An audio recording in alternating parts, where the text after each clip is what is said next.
So the ending of the Michael Jackson movie is going to end on the bad tour. And I'm sure people are going to be singing, having a good time, saying like, who's bad? Oh, it's going to be fantastic. But that's not the original ending. The original ending, which was filmed, was set on the Neverland ranch and the raid that happened due to the child abuse allegations. And I'm sure that it was probably a great scene for Jafar Jackson, because we gain the perspective of Michael Jackson. All of a sudden, his home's being raided by the cops. They're looking through all his stuff. They're turning up stuff. They're taking computers. And he's wondering, like, what in the world's going on? I didn't do anything wrong. Like, what's happening? And I feel like we were cheated out of that scene. But it's not their fault. What happened was the lawyers of the Michael Jackson estate, they said there was a clause, so you have to settlement back in the early 90s from Jordan Chandler. He's the one that levied the allegations against Michael Jackson. There was a settlement, and within the settlement, there was a clause that Jordan Chandler cannot be depicted in any way in any story about the child abuse allegations, and you cannot retell anything about this story.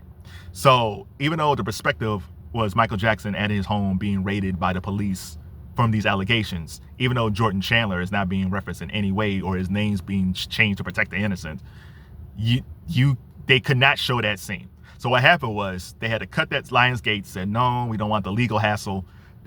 They cut that scene. They had to come back and they filmed the new scenes, which was the bad tour. I think it said it cost between $10 to $15 million, and that's why the film was delayed for a year.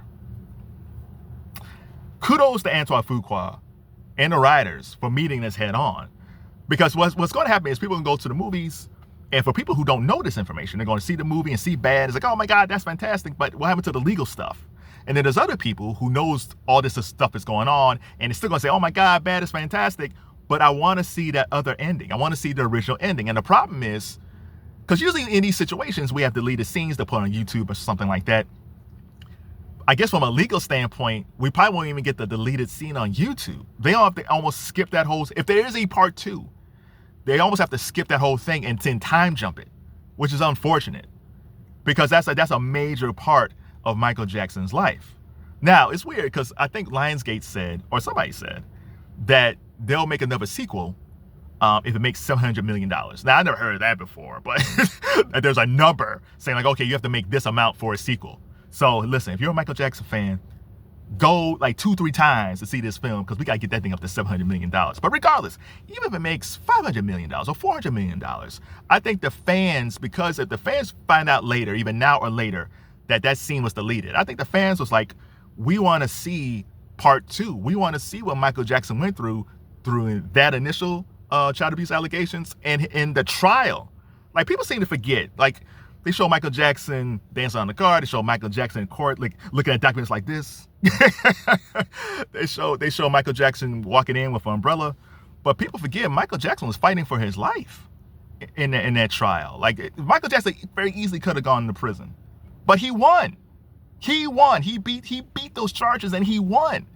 And I think from that alone, I don't think we really know what Michael Jackson went through when all these allegations was happening. And then with part 2, we deal with the health stuff too.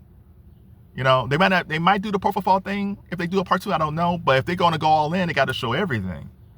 And part 2, I always say, like, if they did a part 2 will be a lot darker than part 1. Even though you got Joe Jackson and all that stuff, that doesn't compare to like everything that Michael Jackson went through in the 90s and the 2000s, where his life was at risk, that he might have gone to prison.